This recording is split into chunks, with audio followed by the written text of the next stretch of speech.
Hello and welcome to Health Affairs This Week. I'm your host, Jeff Byers. We're recording on August 7th, 2025. You may recall that we tested a podcast unification feed here on Health Affairs This Week and a health policy over the spring. Thanks to all the listeners that sent us feedback and sat down with me to talk about the shows. You all had a lot of really nice things to say, and I'm glad we're providing value to your listening media diet. But as the offspring once said, you got to keep them separated. So yes, we will not unify the podcast feeds. And if you understand that reference, this is your reminder to schedule your colonoscopy. On the health affairs front, we released a new issue this week. It has some good articles on the perennially hot topic Medicare Advantage. Stephen Lieberman and Rick Mays discuss the rise of MA in the issue. And for the value-based heads out there, Alexander Everhart and company review changes in clinicians' participation across Medicare value-based payment models. Check it out. And on the events side, we have some free and exclusive insider events coming to you this late summer, early fall. On August 20th for insiders, SIA NICPay will break down 340B. On August 12th, we have a virtual live taping of a health policy where Rob Lott will chat with Kenton Johnston about the Everhart article on Medicare value-based payment models, of which he is a co-author. And on August 26th, a free virtual event will explore independent dispute resolution for our provider prices in the commercial sector series. And on September 25th, for insiders, we have a panel to discuss prior authorization, which will include Mark Fendrick, Ravi Gupta, Michael Ann Kyle, and Christina Andrews. Wow, lots of stuff there. Feel free to rewind that for 30 seconds to ingest all of that. Today on the podcast to discuss the proposed rule for the 2026 Medicare Physician Fee Schedule, we have Leslie Erdelack. Leslie, welcome back to the program. Hey, Jeff. What an intro. Yeah, a little longer than normal. Thanks for bearing with me. But we're excited to talk about the proposed Medicare Physician Fee Schedule today. We are. Yeah, they happen every year, but to be honest, this seemed to get a little bit more attention because some of the policies related to AMA's Rook committee, which we'll get to, and it also increases pay for physicians this year after 5 consecutive years of cuts. But Leslie, what were some of the biggest measures that stuck out to you? So yeah, there were a few things in this rule that caught my attention. First is there's a change to the way that practice expenses are handled that I think potentially reshapes how physicians get paid based on where they work. Medicare payment has been made under the Physician Fee Schedule since 1992, but of course a lot has changed since then. And I do want to talk a little bit about the way this works. So Medicare calculates what to pay doctors based on a couple of components. So one being the work that they do, and the other one being practice expenses. So that's kind of like the overhead costs of running a medical practice. And so when you think about when a doctor sees you in their private office, they're paying for rent, they're paying for utilities, that's all the overhead. But when the same doctor sees a patient in the hospital is providing most of those resources. So the thing I want to point out is that since those payment formulas were created decades ago, there's been, a decline in the number of physicians who are working in private practice with a corresponding rise in physicians who are employed by hospitals and healthcare systems. So there were some outdated assumptions about how doctors practice. And so one of the things that stuck out to me is that under this proposal, CMS is proposing to reduce what's called indirect practice expense allocations for facility-based services to half of what non-facility services receive. So basically, when doctors work in hospitals or other facilities, their practice expense payments will go down because CMS figures they don't need as much overhead support. And, this doesn't really create savings for Medicare, but it kind of just redistributes the money that gets paid to other physicians. And so I think this has a really big impact on specialists who do a lot of hospital-based procedures.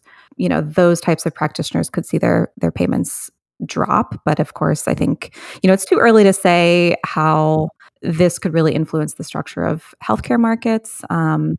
But it did really strike me. I think we're going to talk a lot about shifts today. It did really stand out to me as a shift really in the status quo here. Yeah, as you mentioned, I think it's just an interesting acknowledgement of how practice is, performed differently and in different settings than when these rules were originally written. And when we talk about shifts, one of the things that struck out in the proposed rule, jumping around a little bit, is that it contained different payment conversion factors for doctors depending on whether or not they participated in alternative payment models. When you kind of see that bifurcation of like where someone practices might change how they get paid, what can you tell us about those conversion factors for alternative payment models? Yeah. So the conversion factors, it's all a little bit technical, but the conversion factors get applied when you're calculating physicians' payment rates. And so they're basically Medicare's way of turning this sort of like abstract calculation that measures the work that practitioners do, the work of medical services, into actual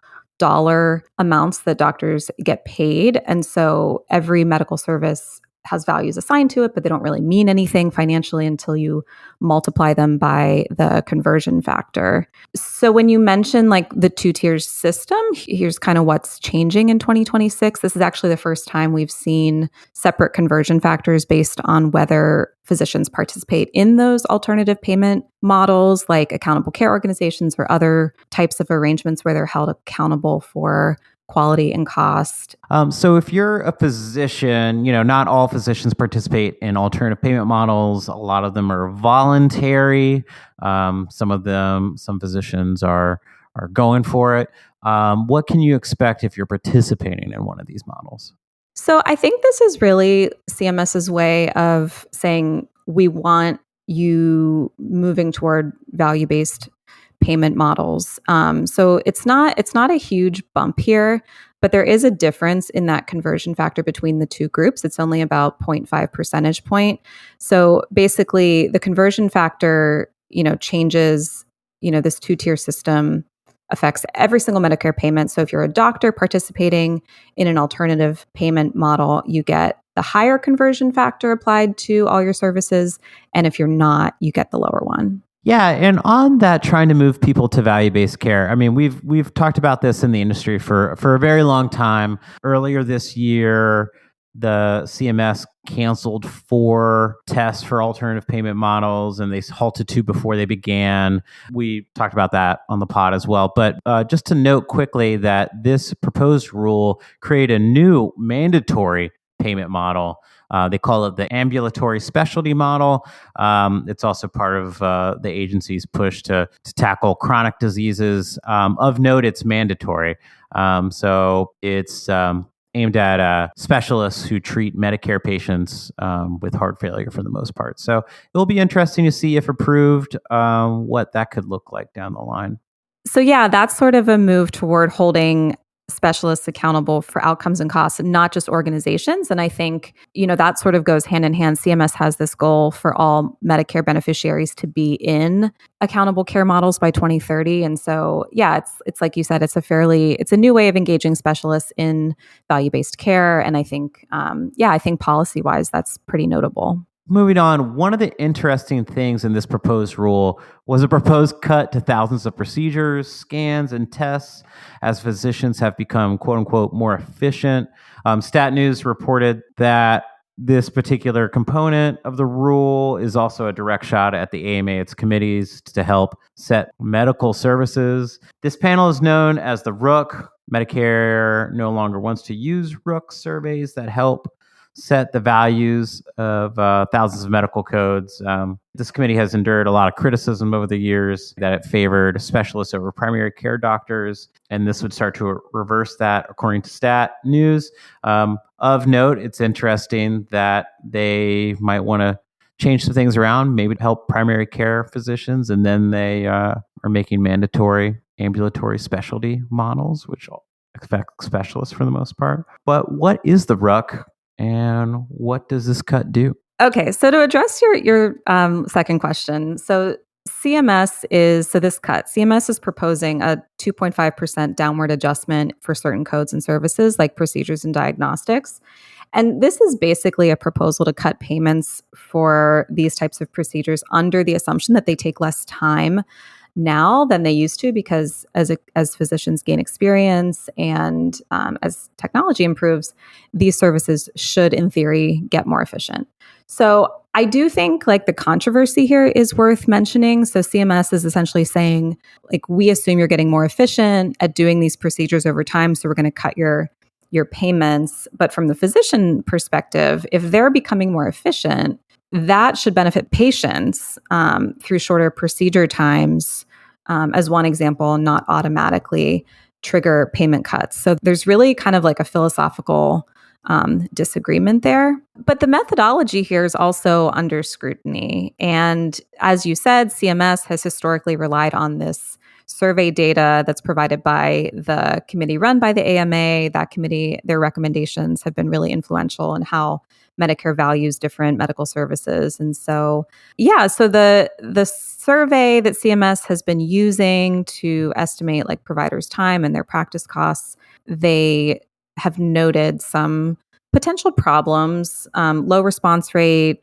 with respondents who may, have inherent conflicts of interest. And so this proposed rule indicates that CMS wants to move away from using AMA's survey data and the recommendations from this committee, and they want to move toward more empiric information. So things like electronic health record data, operating room logs, and claims data. So this is, again, another shift in how Medicare payment is determined, moving away from sort of the physician input and relying a little bit more on sort of like the data analytics.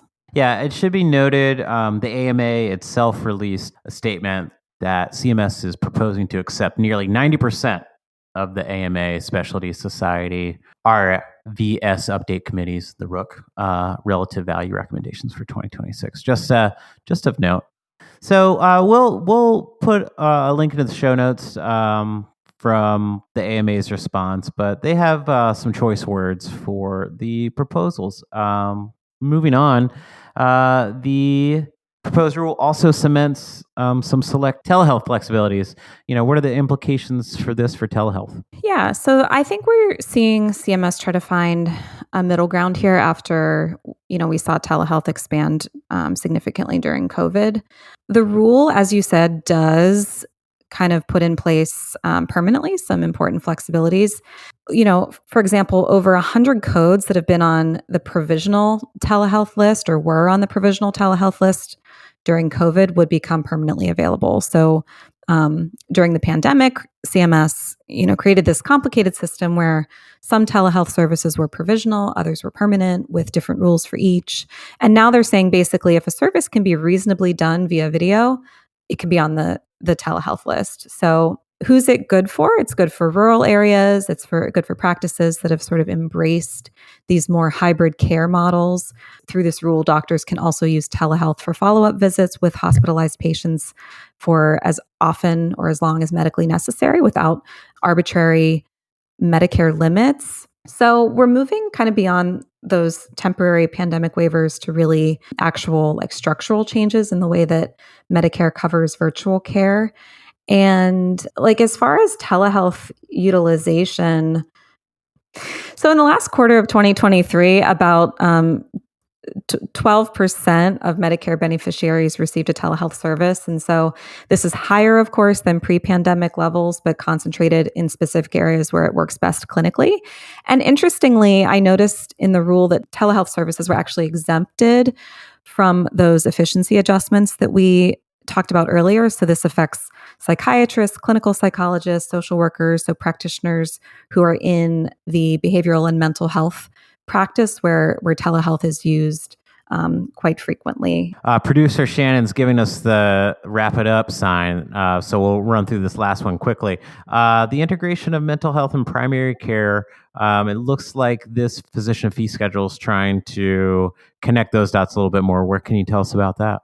So the big news here is that CMS is proposing to create these optional codes for advanced primary care management services that would sort of facilitate or incentivize offering complementary behavioral health integration or psychiatric services. And, historically, this has been really hard because of payment silos, workforce shortages, and just like the challenges of coordinating everything.